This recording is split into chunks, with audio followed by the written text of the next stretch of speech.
అమ్మ ఎలా ఉన్నారు? బాగానే ఉన్నా. బాగున్నారా? ముందు మీ నటన సినిమా నటనకి ఇప్పుడున్న నటనకి తేడా ఏంటమ్మా? అసలు నాకు అర్థం కానిది ఏంటంటే నటన ఒకటే, నటన అనేది ఏంటి, మన రియల్ లైఫ్లో ఏంటో అదే. ఓకే, నీ గుణం ఏంటి, ఇప్పుడు నీకు కోపం వస్తుంది, ఏడుపు వస్తుంది అనుకో, అది నీ స్టైలు, అదే చేస్తావు, దాన్నే న్యాచురల్ అన్నాం మేము. న్యాచురల్. ఇప్పుడు కానిది చేస్తున్నారు. రెండోది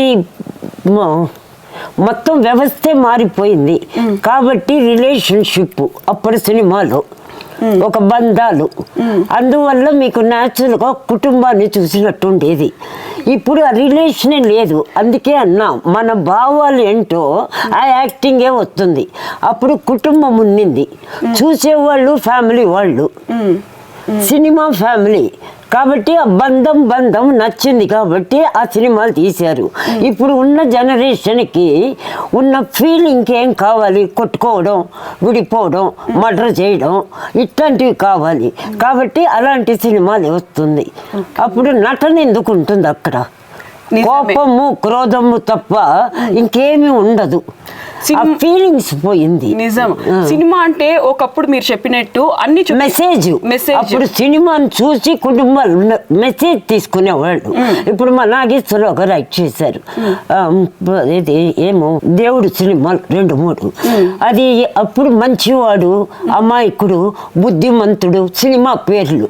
ఇప్పుడు సై బొయ్ అంటున్నారు. మరి ఎట్లా మేము చెప్తాం? అసలు ఆ తెలుగు పేర్లే లేవు. అప్పుడు దానికి ఇంకా ఏం మాట్లాడినా కూడా అది కరెక్ట్ కాదు. పబ్లిక్ లోనే చేంజ్ వచ్చేసింది. ఇప్పుడు మేము చెప్పడానికి ఏమి ఉండదు. నువ్వు అడిగిన క్వశ్చన్లో చెప్పడానికి మాకేమి దొరకలా. ఏం చెప్పినా కాంట్రవర్సీ అవుతుంది. నిజమమ్మా. ముందు సినిమా అంటే ఫ్యామిలీ ఓరియంటెడ్, ఫ్యామిలీ అందరు కలిసి చూడొచ్చు, చక్కగా చూడొచ్చు. దాంట్లో మెసేజ్ అమ్మ పిన్ని అంటే ఎలా ఉండాలి, ఒక బంధం అంటే రిలేషన్ అంటే ఎలా ఉంటుంది క్లియర్ కట్ గా డైరెక్టర్స్ చూపించేటోళ్ళు. ఇప్పుడు మీరు చెప్పినట్టు పేర్లే లేవు, అన్ని ఇంగ్లీష్ లో చెప్తున్నారు. తెలుగు సినిమాకు సయ్యం పొయ్యి అంటే ఎలా అర్థం అవుతుంది అంటే ఇప్పుడు ఉన్న వాళ్ళకి అది కావాలి, వాళ్ళకు తెలుగు రాదు, వాళ్ళకు ఫీలింగ్స్ లేవు కాబట్టి వాళ్ళకి అది నచ్చదు. ఇప్పుడు నన్ను కూడా పిలుస్తారు, నేను వెళ్ళి యాక్ట్ చేయలేను, ఎందుకంటే నేను అడ్జస్ట్ చేసి యాక్ట్ చేయలేను ఇప్పుడు. అందుకని నేను మానేసా. మా టైంలో చేసామనుకోండి, ఇప్పుడు నేను చేస్తే నా వాళ్ళని నేను అగౌరవపరిచినట్టు.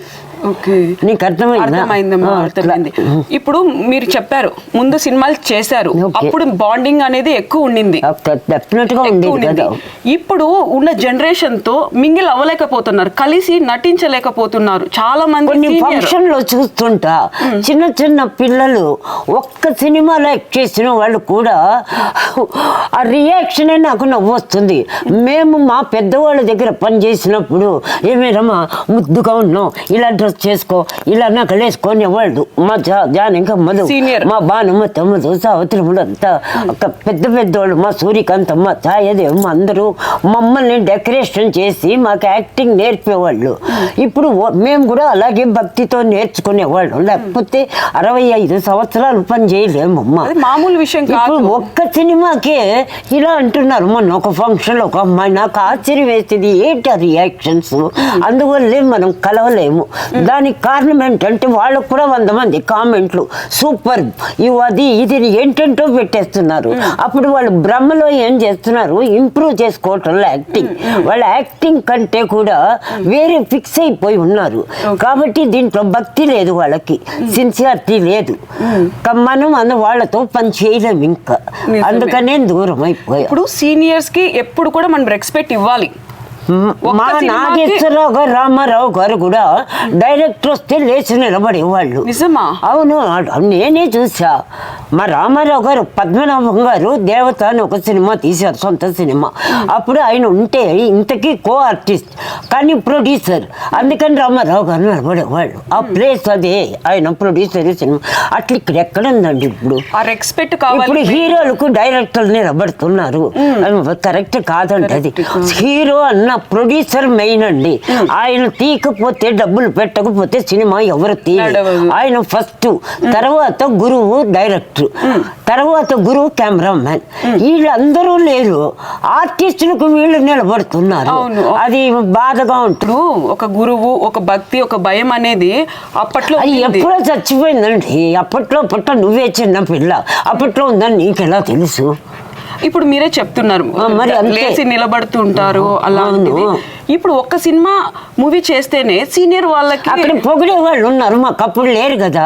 Okay okay. ఇప్పుడు కామెంట్ లో వీళ్ళే లెజెంట్ చేసేస్తున్నారు, వీళ్ళే సూపర్ అంటున్నారు. కాబట్టి వాళ్ళు ఏమనుకుంటున్నారు, ఎక్కువ ఫీల్ అయిపోతున్నారు. అప్పుడు వర్క్ మీద వాళ్ళకు భయం, సిన్సియారిటీ తగ్గిపోతుంది. అంటే అక్కడ అవకాశం ఇవ్వటంలో వాళ్ళు పొగిడి, మేము పొగిడితకంత లొంగల. అమ్మ నాకు ఇంకొక చిన్న డౌట్, మీరు కొన్ని వందల సినిమాలు తీసినారు, సినిమా క్లాసెస్కి వెళ్ళినారా లేకుంటే ఎవరైనా మీ గురువులు ఉంటారా? మా గురువులు ఎవరు లేరు, సహజంగా న్యాచురల్ గా. ఏమో నా వరకు గురువులు ఎవరు లేరు. మిగతా వాళ్ళది గురువులు అంటే మిగతా వాళ్ళతో యాక్ట్ చేసినప్పుడు వాళ్ళు ఏం చేస్తున్నారు, మనం ఏం చెప్పాలి, ఏమో నా వరకు మాత్రం గురువులు లేరు. నాకు గురువులు లేరు. అంటే గురువులు లేకపోతే సహజ నటన అనేది ఎలా వస్తుంది? ఏమో ప్రకృతికే తెలియాలి. ప్రకృతి నాటకాల్లో చేసేటప్పుడు కూడా ఫ్రీగానే చేసేసా. నాకు చదువు రాదు, విని చెప్తా డైలాగులు. ఓకే. మీరు చాలా సందర్భాల్లో చదువు రాదు అని చెప్పినారు కదా, మళ్ళీ చక్కగా ఇంగ్లీషు, తెలుగు టైపింగ్ అంతా అది భావం, మా ఫీలింగ్స్ ఉంటుంది కదా, వాళ్ళు చెప్పేటప్పుడు ఫీలింగ్ అర్థమైపోతుంది. అది గిఫ్ట్ తప్ప ప్రతిభ కాదు నాది. నా ప్రతిభ ఏం లేదు. ఏమో నాకు చెప్తే యాక్ట్ చేసేసేదాన్ని. ఏడంటే ఎడు చేయడం, నవ్వమంటే నవ్వడం, అట్లా. ఒక సినిమా ప్రస్థానంలో దాంట్లో మీ ప్రయాణం అంతా కూడా చాలా సందర్భాల్లో చెప్పారు మీరు, మా జర్నీ ఇలా ఉండింది, కో ఆర్టిస్టులతో ఇలా ఉంటాం. మామూలు బోర్ అండి చెప్పి కో ఆర్టిస్టులకి మాకు 24 గంటల సేపు షూటింగ్ లో ఉన్నప్పుడు పర్సనల్ ఏమి ఉండదు. అక్కడ కాసేపు కూర్చొని భోజనం చేస్తాము, 2 జోకులు వేస్తాము, దాన్ని చెప్పే అంత ఉండవు. మాకంత టైం ఉండదు. అందుకని విషయాలు ఏముండవు, తిప్పి బోర్ కొట్టేస్తాం. ఏముండవు, ఎప్పుడు ఎంతసేపు పని. అక్కడ గంట అయిపోతే ఇంకో చోటుకి వెళ్ళి గంట పని చేయాలి. మాకంత మాట్లాడుకునే టైం ఉండదు. అందువల్ల మాకు ఊరికి అబద్ధాల ఇన్సిడెంట్లు. ఎప్పుడన్నా జర్నీకి వెళితే ఒకరింటికి భోజనానికి వెళ్తాం, మొత్తం పడుకుంటాం, రేపు పొద్దున్నే షూటింగ్. ఆ షూటింగ్ అనే ఎక్కువ ఉండేది. కొంతమందికి మాత్రం పార్టీలు, డిన్నర్ వెళ్ళేవాళ్ళు. అది తప్ప మాకు కొత్తగా ఏమి ఉండవండి. పర్సనల్ గా 190 ఉంటాయి. అది చెప్పేది కాదు. చీరకట్టు విషయంలో వస్తే మామూలుగా యాక్టింగే చేస్తా ఉన్నాం కెమెరా ముందర, కొంచెం ఎక్స్పోజింగ్ గా చేస్తే ఆఫర్లు ఎక్కువ వస్తాయి అని ముందు లేదు, అలాంటి మాటలే లేవు. ఇప్పుడు ఎక్స్పోజింగ్ చేస్తే ఇంకో 4 సినిమాలు ఆఫర్లు వస్తాయి అని మీకు ఏమనిపిస్తుంది? మా కాలమే బెస్ట్ అనిపిస్తుందా మీకు? బెస్ట్ అని ఎలాగో చెప్పక్కర్లా. బెస్ట్ అనేది ఎలా ఉంది, బెస్ట్ అనిపించలేదా క్వశ్చన్ రాంగు. ఎలాగో బెస్ట్ అనే కదా మేము దూరం ఉన్నాం. అంతే. అది వాళ్ళ పర్సనల్ ప్రాబ్లం. ఇప్పుడు మీరు సీనియర్ గా చాలా సినిమాలు తీశారు కదా, ఇప్పుడు వచ్చే పిల్లలకి మీరు ఏమి చెప్పకూడదు, అదే చెప్పాలి. నిజం, ఏమీ చెప్పకూడదు. వాళ్ళకి చెప్పేంత లేదు మాకు. వినరనా? వినరు. అంటే 100లో ఒక్కరన్నా వింటారు కదా? వినరమ్మా. ఉన్నదే 40 మంది, మళ్ళీ ఇంకా 100 మంది ఎక్కడ ఉన్నారు? వినరు. ఆ 40 మంది వినరు, అస్సలు వినరు. మామూలు వాళ్ళే వినరు, ఇంకా సినిమాలు వాళ్ళే. పెద్దల మాట వినేవాళ్ళు ఒక్కరన్నా ఉండకపోతారా అనేసి. ఉండరు. నువ్వు విన్నావేమో అందుకని పసార్లు అడుగుతున్నావు. నువ్వు విన్నావు కాబట్టి అడిగి ఉంటావు. అందరూ అడగదు. అది నాకు తెలిసి అదే చెప్తున్నా. మా లైఫ్ లో ఎదిగి ఉండాలి, ఒదిగి ఉండాలి అంటే ఏ సూత్రాలు పాటించాలి? ఏమీ లేదండి, తృప్తిగా ఉండాలి అంతే. ఓవర్ ఇమాజినేషను, ఓవర్ ఊహలు, ఓవర్ ఆశలు, ఎవరినో చూసి ఇలా ఉండాలి అనుకున్నప్పుడే లైఫ్ పోయింది. ఇంకా అంతే అంతే అంతే 100%. నువ్వెలా ఉండాలి, నీ బ్యాక్గ్రౌండ్ ఏంటి, నీ మనస్తత్వం ఏంటి, నీ ఫ్యామిలీ అంటే నీకే తెలుసు. దానికి ఎలా ఉంటే అందరూ హ్యాపీగా ఉంటారో నువ్వు ఆలోచించాలి. ఓకే. ఆ పక్క వాళ్ళు నువ్వు వీడియోలో చూసేవాళ్ళు కాదు కదా, కాదు. వాళ్ళు వెనక వెళితే వాళ్ళు ఎలా ఉన్నారో నీకు తెలుస్తుంది. నువ్వు బయటది చూస్తే ఇలా ఉండాలనుకున్నప్పుడే నువ్వు అయిపోయావు. అంతే అంతే. ఇంకొక చిన్నది, మీరు హెల్త్ టిప్స్ ఏం పాటిస్తారు? ఏమీ లేదు, నేను ఏది పట్టించుకోను. అదే పెద్ద హెల్త్ టిప్. అవును, నేను 2-3 రోజులు అన్నం పెట్టుకొని తింటా. మీరు తింటారా? నేను చిన్న తిండి కూడా మరుసటి రోజు వేడి చేసుకొని తింటా. నెక్స్ట్ డే తినకూడదు, ఫ్రిడ్జ్లో పెట్టి తినకూడదు అంటాను, నేను అదే తింటా. బాగానే ఉన్నా. కషాయాలు ఎక్కువ వాడతా, డాక్టర్ మందులు వాడను, ఇంగ్లీష్ మందులు వాడను. అంతే. నాకు టిప్స్ అనేది పెట్టుకుంటేనే సైకలాజికల్గా ఆరోగ్యం మీద నెగిటివ్ ప్రభావం పడుతుంది. మీరు వదిలేయాలి కేర్లెస్గా, అప్పుడు భయం ఉండదు. ఆ భయం వల్లే మీకు హెల్త్ పోతుంది. మరి నేను 3 రోజులు అన్నం తింటా ఫ్రిడ్జ్లో పెట్టి, దగ్గర చాలా ఏళ్ళగా అది బాగానే ఉన్నాను. అలాంటి పెద్దవాళ్ళు వచ్చి తినకూడదు ఫ్రిడ్జ్ లో ఫుడ్, అది వాళ్ళది, వాళ్ళ ఒక్కొక్కరు ఒక్కోలా చెప్తారు. అంతే, ఎవరిష్టం వాళ్ళదేనండి. ప్రతిదానికి మనం చెప్పామనుకోండి దూరం అయిపోతాం. రెండోది, కొన్ని కోట్ల మందిలో నువ్వు ఒక్కదానికి చెప్పి ఏం వింటావు? ఓపెన్ చేస్తే 190 వీడియోల్లో 190 పెడతారు, దాంట్లో ఏది పాటిస్తావు? తెలియక ఎవరినన్నా ఒకరిని అడిగామను యూట్యూబ్లో, వాడు చానుతాడంతా చెప్తాడు, అసలు విషయం చెప్పకుండా. అక్కడ వస్తుందండి, అది ఏదో రోగం వచ్చి ఏదో మందు చెప్తాడు అనుకుంటే, వాడు ఎర్ర రంగులో ఉంటుంది, పచ్చ రంగులో ఉంటుంది, రైట్లో పేగులు వెళ్ళింది, లెఫ్ట్లో వెళ్ళింది అనేటప్పటికి మనకు రోగాలు ఎక్కువ అయిపోతాయి. ఈ అమ్మబడిని అడగకుండా ఉంటేనే బెటర్ అనిపిస్తుంది. లాస్ట్లో చెప్తాడు కొంచెం మిరియాలు వేసుకొని పాలు తాకండి అని. అది మాకు తెలియదా? 50-70 ఏళ్ళ నుంచి అదే తాగుతున్నాం. వాడు ఆ మిరియాల కోసం 1 గంటతో పోతాడు. అది సరదాగా నవ్వు వస్తుంది నాకు. అయ్యో రామ, నేను ఇది మీకు తెలుసా అంటాడు. ఏదో చెప్తానని ఓపెన్ చేస్తే ఏం తెలుసా అని చెప్పడు. వీడియో మొత్తం చూసిన తర్వాత మెయిన్ మ్యాటర్ లాస్ట్ లో అది కూడా సరిగ్గా చెప్పడు. మళ్ళీ ఇంకోసారి వినాలి, అట్లా చెప్తాడు. దాంట్లో ఏమొస్తుందండి అంటే మనుషుల్ని బీపీ తెప్పించి మానసికంగా చంపడం అన్నమాట. అది ఓపెన్ గా చెప్పాలంటే సాడిస్ట్. ఎందుకు అది? వాడికి వచ్చే 2-3 వేల రూపాయల కోసము మనుషులతో మానవత్వంతో ఆడుకోకూడదు, వాళ్ళ దేహంతో ఆడుకోకూడదు, రోగాలతో. వాళ్ళేదో పాపం టిప్స్ చెప్తే ఏదన్నా తిని బాగుపడాలని ఓపెన్ చేస్తే వాళ్ళు చెప్పకపోతే అర్థం ఏంటండి? సాడిజం అది. అంటే వ్యూస్ వస్తుంది, అది ఎందుకు నాకు అర్థం కాదు. యూట్యూబ్ లో ఎక్కువసేపు చెప్తున్నాను కదా, రాక్షసత్వం ఎక్కువ పోయిందండి. టైటిల్స్ గురించి ఇప్పుడు టాపిక్, ఫేక్ టైటిల్స్ పెట్టి సెలబ్రిటీస్ ని అక్కడ ఏమీ లేకపోయినా ఏదో జరిగిపోయిందని టైటిల్స్ పెట్టి. నేను ఇప్పుడు చెప్పాను కదండి మందుల గురించి, అదే ఆ టైటిల్ లోనే అంతే. అది నేను వీడియో ఓపెన్ చేస్తే ఫస్ట్ చూసేది కామెంటే. నేను అది చూడను, మ్యాటర్ ఎప్పుడు చూడండి, కామెంట్ చూస్తా. దాంట్లో తెలిసిపోతుంది దాంట్లో ఏముంది మ్యాటర్ అని. వాళ్ళే చెప్పేస్తారు. వాళ్ళు ఎవరో మాకు తెలీదు, మేమెవరో వాళ్ళకి తెలీదు. సూపర్ కామెంట్లు పెడతా ఉంటారు, నాకు నవ్వు వస్తుంది. అసలు వాళ్ళు వయసు ఎంత, వాళ్ళ చదువు ఎంత, వాళ్ళు మమ్మల్ని కామెంట్ చేసేంత ఏం తెలుసు మా గురించి? మీరు బయట సినిమాలో చూస్తారు, లోపల మా ఇంట్లో ఎలా ఉన్నామో వాళ్ళకి తెలియదు. మరి ఎట్లా కామెంట్ పెడతారని నవ్వుకుంటా నేను, అంతే.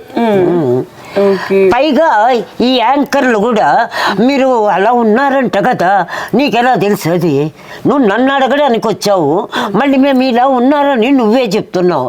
అదేంటో అది ఒకటి అర్థం కాదు. ఈ కామెంట్ అడిగేవాళ్ళు కూడా అదే యాంకర్లు, మీరు చాలా మందితో ఇలా ఉన్నారంట కదా, చాలా మందితో అలా ఉన్నారు కదా, మరి అలా ఉన్నారని అన్ని తెలిసాక మళ్ళీ మా దగ్గరికి ఎందుకు వచ్చి అడుగుతారు? అది ఎలా అర్థం కావట్లేదు. అది నాకే అర్థం కాదు, అన్ని మీరే చెప్పేస్తున్నారు. వాళ్ళే మీరు ఎప్పుడు చూసారు, ఏం చూసారు, అవన్నీ ఎలా ఉందని అడగడానికే వచ్చారు, మీరే అన్ని చెప్పేస్తున్నారు. మీకు కోపం రాదు అలా అడిగినప్పుడు? కోపం రాదు, నవ్వుకుంటా. కోపం అంత వాళ్ళు గొప్ప కాదు. కోపం నాకు రావాలంటే వాళ్ళు గొప్పలుగా ఉండాలి, వాళ్ళ అనుభవం ఉన్న వాళ్ళుగా ఉండాలి. పిల్లలతనంగా మాట్లాడే అమాయకుల దగ్గర కోపం ఎందుకు వస్తుంది? నవ్వుకుంటాను అంతే. మీ జర్నీ అంతా కూడా చాలా ఇన్స్పిరేషన్, స్ఫూర్తి. ఇన్స్పిరేషన్ అంటే ఒకటేనండి, మళ్ళీ మళ్ళీ రిప్యుటేషన్ వస్తుంది. 3 పాటించాలండి. గతం మర్చిపోవాలి. గతం ఏజ్ వచ్చే కొద్దీ అది గుర్తు పెట్టుకోవాలి. రెండోది మన దేహంలో వచ్చే మార్పు ఒకటి గమనించాలి. ఆ శక్తి, ఆ నడక, ఆ మాటలు అన్నీ చేంజ్ వచ్చేటప్పటికి ఓహో ఇది ఆపలేము, దీన్ని మనం గుర్తు పెట్టుకోవాలనుకుంటేనే మీరు ఎస్కేప్. మీరు అది పెట్టుకోకుండా దాన్ని వేసి నలిపితే ఇప్పుడు వీడియోలో రోడ్డుకు వస్తున్నారు చూడండి, అలా అయిపోతారు. అది కరెక్ట్ కాదండి. జీవితంలో గుర్తు పెట్టుకోవాల్సింది 3 100%. తర్వాత వీళ్ళన్నీ గుర్తు పెట్టుకోవాలంటే మీ ఊహలు ఆపుకోవాలి. ఊహలు ఆపుకోవాలంటే మీకు తృప్తి ఉండాలి.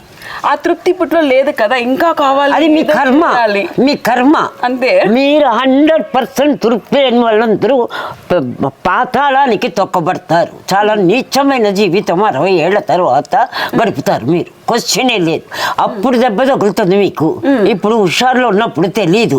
అప్పుడు కుక్కలు కూడా రావు మీ దగ్గరికి. ఎందుకంటే ఇంకా మీరు రాను సెంటిమెంటల్ అఫెక్షన్ ఆల్రెడీ 90% చచ్చిపోయింది. మీకు 60 years వస్తేనే గొప్ప. ఆ 60 yearsకి పరమ చండాలమైన స్థితిలో ఉంటారు మీరు. మీకు అర్థమైందా? ఎందుకంటే మీ లైఫ్లో అంతా 2-3 years ఇప్పుడు, ఆ తర్వాత ఉండదు, అంత స్పీడ్గా ఉంది. అప్పుడు మీరు తృప్తితో ఉండి ఆ జాగ్రత్తతో ఇప్పుడు పడండి. అది నేను పడుతున్నా, నా వయసు అయిపోయింది. అప్పుడు రమ్మా ప్రభు ఓకే ఇప్పుడు రాదు, ఇప్పుడు నేను ఎలా ఉండాలి, అందుకే ఇలా ఉంటా. ప్రకృతికి దగ్గర, ప్రకృతి కాదు మనుషులకి దూరంగా వద్దని. అది ఉండే కొద్ది డిఫరెన్స్. వాళ్ళకి నేను అడ్జస్ట్ అవ్వలేను, నా వల్ల వాళ్ళు బాధపడకూడదు, అంతే అంతే, ఇంకేం లేదు. అరే మా ఇప్పుడు మంచి చెప్తే ఎందుకు తీసుకోలేకపోతా అంటారు? కర్మ. ఎందుకు అంత అంత ఎందుకు? కలిమా, దాన్నే కలి అంటాం, కలి మాయ. అది అట్లాగే చేయిస్తుంది అంతే. బాగా కష్టపడి లైఫ్లో బాగా కష్టాలు అనుభవించిన వాళ్ళు మీ అట్లాంటి పెద్దవాళ్ళు చెప్తే వింటారు. ఇప్పుడు మీరు ఆ కష్టాలు పడద్దండి, ముందుగానే మీకు జాగ్రత్త చెప్పిస్తా. మళ్ళీ అదే చెప్తున్నావు, నువ్వు కూడా చిన్న పిల్ల అయ్యుండి అట్లా అడగడమే రాంగు. నువ్వు వింటావా కొన్ని? నేను వింటామ్మా. ఓకే, కాబట్టి మాట్లాడుతున్నాం మేము, కాబట్టి కలిసా మేము. నిజంగా అది కూడా అయ్యి ఉండొచ్చు కదా, లేకపోతే కలవను మాట్లాడు, లేకపోతే ఎట్లంటే కూర్చొని వీడియోలు ఇవ్వండి, అవసరం లేదు నాకు. అంటే కలి ఆడిచ్చే ఆటలే అంటే నేను నమ్ముతానండి. నేను ప్రకృతిని నమ్ముతా, పంచభూతాలు నమ్ముతా, నా మన ఆలోచన నమ్ముతా, నాకు జరుగుతున్నది నేను అన్ని నమ్ముతానండి. భగవంతుడి పూజలు భక్తులు ఎక్కువ లేదు నాకు, బట్ నన్ను నేను నమ్ముతా. నా ఆలోచనకు తగ్గ నిదర్శనాలు నాకు జరుగుతున్నాయి కాబట్టి అది చెప్పినా ఎవరికి అర్థం కాదు. యద్భావం తద్భవతి అంటారు. నువ్వేం ఆలోచిస్తే అదే జరుగుతుంది, అది మాత్రం 100% కరెక్ట్. అందుకని నీ ఆలోచనలే మీరు కొలాప్స్ అవుతున్నారు. ఏం ఆలోచన? తొందరగా ఫేమ్ అయిపోవాలి, తొందరగా ఫ్యామిలీ అయిపోవాలి, వాళ్ళలా ఉండాలి, వీళ్ళలా. నీలాగా నువ్వు ఉండటానికే నీకు గతి లేదు, సిగ్గు లేదు. ఇంకోలాగా నువ్వు ఉంటే ఎట్లా బాగుపడతావు? ఎప్పుడు ఒకరితో పోల్చుకోకుండా ఉండాలి. అసలు పోల్చుకోవడమే నిన్ను నువ్వు చీప్ చేసేసుకున్నావు అక్కడ. అంటే నీకు లేదు కాబట్టి పోల్చుకుంటున్నావు. నీకు లేదు అన్న థాటే నీకు లేకుండా చేస్తా ఉంది. ఇదే వైబ్రేషన్. అవును, నీకే నువ్వు లేదని తెలుస్తా ఉంది కాబట్టి వాళ్ళని చూసి చేస్తున్నావు. నీ మనసుకి, నీ మైండ్కి, నీ వైబ్రేషన్కే నీకేమీ లేదని తెలిసినప్పుడు నీకేమీ లేకుండానే పోతుంది లోపల. అదే నీ ఆలోచన విధానం అంటారు. నీ సంకల్పమే సరిగ్గా లేదు, నీ ఆలోచనే రాంగు. వాళ్ళలాగా నువ్వు ఎట్టుంటావు? వాళ్ళ ముక్కు కళ్ళు వేరు, నీ ముక్కు కళ్ళు వేరు, వాళ్ళ లైఫ్ వేరు, వాళ్ళ హస్బెండ్ వేరు, వాళ్ళ పిల్లలు వేరు, వాళ్ళు పుట్టిన ఇల్లు డిజైన్ వేరు. నువ్వు ఎట్లా వాళ్ళు ఉండాలనుకుంటావు? ఇప్పుడు అట్లా ఎట్లయిపోయిందంటే వాళ్ళు ఏదో యాక్ట్ చేస్తారు, సేమ్ వాళ్ళలాగే మనము బిహేవ్ చేయాలి, వాళ్ళలాగే నేను డ్రెస్ ఇదే చెప్పాను కదమ్మా, మళ్ళీ ఇదే ఈ రిప్యుటేషన్ వద్దని వద్దు. అలా ఉంటే నువ్వు అలా అనుకున్నావు అంటే నీది అది కాదనేదే కదా, నువ్వు ఒప్పుకున్నట్టే. నువ్వు ఒప్పుకున్నావు కాబట్టి నేను భగవంతుడు అట్లాగే పెడతాడు, అంతే అయిపోయింది. ఎప్పుడైనా మనం మనలాగే ఉండాలి. మీరు ఉండరు, నువ్వు చెప్తున్నావు, నువ్వు ఉంటావా? ఇంకో దగ్గర యాంకర్కి వెళ్ళావు అనుకో, అక్కడ నీకు ఆటోమేటిక్గా నేను చెప్పింది మర్చిపోతావు, అన్బ్యాలెన్స్ అవుతావు. రాసిస్తా నేను, ఇది గుర్తు పెట్టుకొని అడగవు. మా అంత కరెక్ట్గా మైండ్ సెట్ ఎలా అనుభవం అండి. మిమ్మల్ని చూస్తున్నాను కదా నేను, ఎక్కడుంటే మీరు అక్కడ ప్రభావితం అవుతున్నారు, మీరుగా ఉండటంలా. ఇప్పుడు ఇంతసేపు నేను మాట్లాడినా కూడా ఇది గుర్తుండదు, అక్కడికి పోతానే మీరు ఆటోమేటిక్గా ప్రభావితం అయిపోతారు, అయిపోయి దానికి తగ్గట్టే మాట్లాడతారు. మీరు కలి అనేది ఎక్కువ నమ్ముతారు కదా, ఆ ప్రభావం మనిషి మీద ఎక్కువ పడుతుందా? పడుతా ఉంది కదా. ఇప్పుడు మీరు వింటున్నవన్నీ ఎన్ని విచిత్రాలైన బాధాకరమైన వింటున్నారు, మరి పడుతున్నారు కదా. వయసులో ఉన్నా నాకేం అలాంటివి జరగదు, నేను ఆడిందాట పాడింది పాట అని కొంతమంది అనుకుంటారు. ఫ్యూచర్లో వయసు అయినాక ఇవి పడినప్పుడు వాళ్ళ పరిస్థితి చాలా దారుణంగా ఉంటుందని మీరే చెప్పినారు. అప్పుడు వాళ్ళు ఎలా దాని నుంచి దాటడానికి? మళ్ళీ అది అంటున్నావు, చెప్పాను కదా, అది రిపిటేషన్ వద్దు అని. ఇంకా అట్లా ఉండకుండా ఉండడం మంచి అనేది లేదు. నీ ఆలోచనలో ఇది చెప్పలేము, నీ క్వశ్చనే కరెక్ట్ కాదు. ఎలా ఉంటే ఉండకూడదో కూడా తెలియని వాళ్ళకి ఏం చెప్తాము? చెప్పలేం, అర్థం కాదు వాళ్ళకి, అర్థం చేసుకునే స్థితిలోనే లేని వాళ్ళ దగ్గర చెప్పకూడదు, మేము ఫూల్స్ అవుతాం. మీరు యూట్యూబ్ ఛానల్లో 2 గంటలు ఎండలో నిద్రపోతాను అని అన్నారు. అవును, అది ఎట్లాంటి ఎండకి?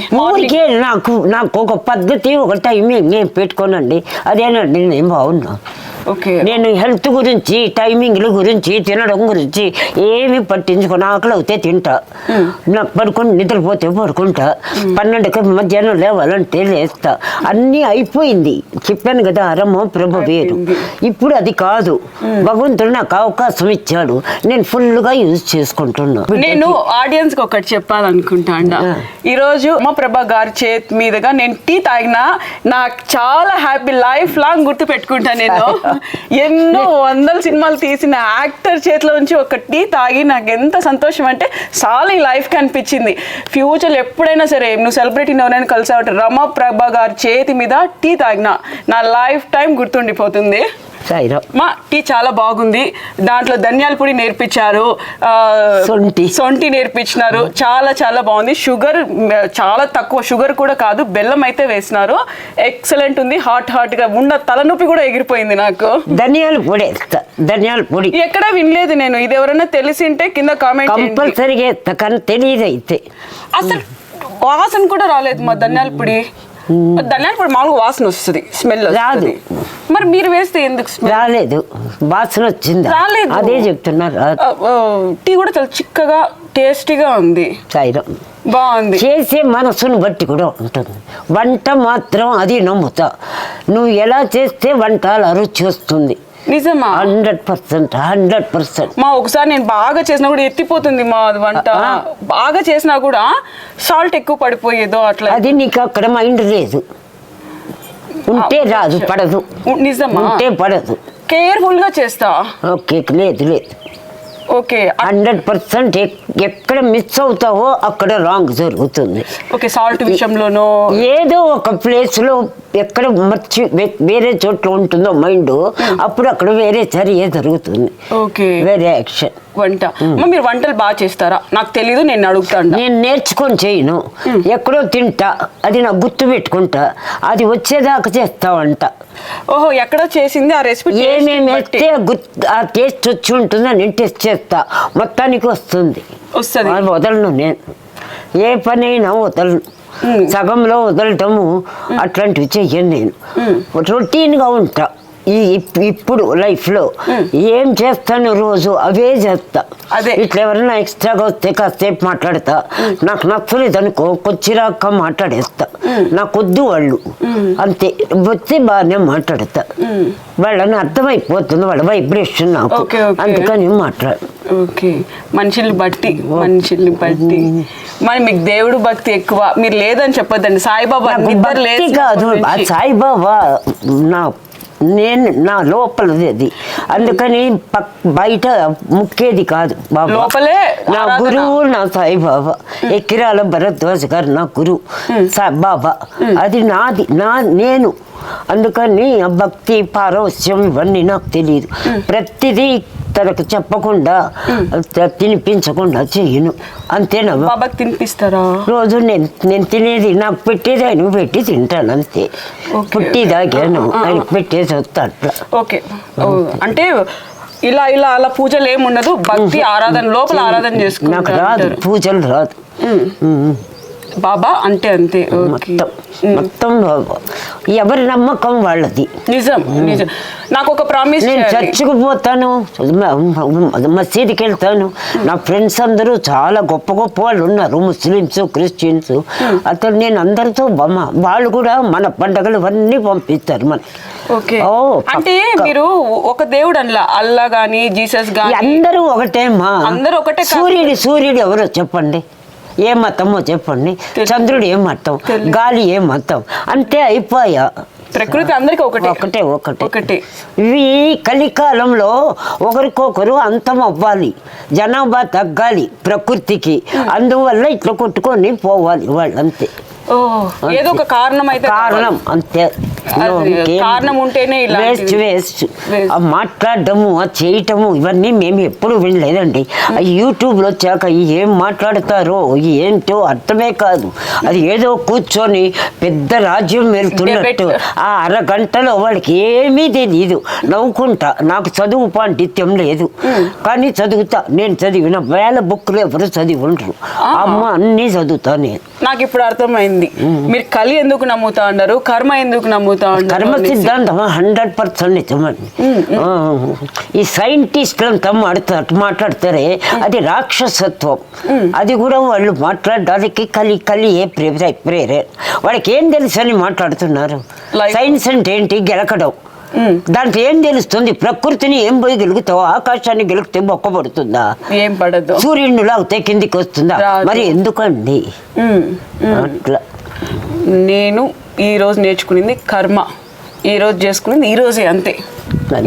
మీ దగ్గర చాలా నేర్చుకోవచ్చు. ఏం నేర్చుకున్నాం? ప్రేజుల్లో ఇట్లాగే చాలా మంది చెప్తారు, అంతే. ఏమి నేర్చుకుంటారండి? మీ లైఫ్ డిజైనే వేరు, మీ ఆలోచనే వేరు. ఎందుకు నేర్చుకుంటారు? యూజ్ అవుతుందమ్మా. అవ్వదండి, నీకు దెబ్బ కొట్టాక అవుతుంది, అప్పటికి మొత్తం అయిపోయి ఉంటది. అప్పుడు నేర్చుకొని ఏం ప్రయోజనం? ఏం యూజ్? ఏం లేదు నేర్చుకోరు మీరు. అబద్ధాలు అవన్నీ ఊరికే చెప్పడమే తప్ప. ఇప్పుడు మీ డిజైనే వేరు అన్నాను కదా, భగవంతుడు మీ డిజైన్ వేరు ఇచ్చాడు, మీరు నేర్చుకోలేరు. మరి ఇన్ని సత్యాలు చెప్పేటప్పుడు దాంట్లో ఒకటన్నా మాకు యూజ్ అవుతుంది. దెబ్బ తగిలితే కానీ రాదు. ఆవిడ చెప్పింది అనేది నీకు గుర్తొచ్చేంత తగలాలి, అప్పుడు నేను గుర్తొస్తా. నేను చెప్పినవి అంతవరకు రాదు. ఇది కరెక్ట్. డెఫినెట్ గా ఒకసారి వస్తుంది, నా తర్వాత ఎప్పుడు ఒకసారి 100% వస్తుంది. అది మీరు చూస్తారు ఆ సీన్లు, అదే ముందుగా చెప్పాం. ఓకే, కలి కర్మ ఖచ్చితంగా తగులుతుంది. తగిలిన తర్వాతే మనకి వింటున్నారు కదా. వింటాను పొద్దున 9 గంటలకు చూస్తే 10 గంటలకు ఉండటంలో వాళ్ళు. అవును, మరి చూస్తున్నారు కదా. అయ్యో, ఎంతో మందిని ఇప్పుడు చూసిన మనిషి ఇంకో గంట కనపడకుండా వెళ్ళిపోతా ఉంటారు. ఒకేసారి చెప్పేసా డిజైన్ మీ లైఫ్ ఇది, అది మీరు గుర్తు పెట్టుకోవటంలా, గమనించటంలా. మీరు ఎంతసేపు డబ్బాలో చూస్తున్నారు, అది కరెక్ట్ కాదు. మీ ఇల్లుని చూపించుకోండి, వెనక చూస్తే మీ అమ్మ బిడ్డల్ని చూపించండి, మీ హస్బెండ్ తల్లిదండ్రులను చూపించండి, అప్పుడు మీరు ఎవరో తెలుస్తుంది. మీరు వీళ్ళను తినేసి రోడ్లో ఉండేవాళ్ళని, ఆ వీడియోలో ఉండేవాళ్ళని చూస్తే మీరు అలా ఉండాలి అనుకున్నప్పుడు నీ లైఫ్ ఏం బాగుంటుంది? బాగుండదు. అది కరెక్ట్ కాదు. నిజమే. అప్పుడు అమ్మ ఓడేనో అనిపిస్తుంది. 100% తప్పుగా అనుకోక. లేదు నిజం, ఇది నిజం.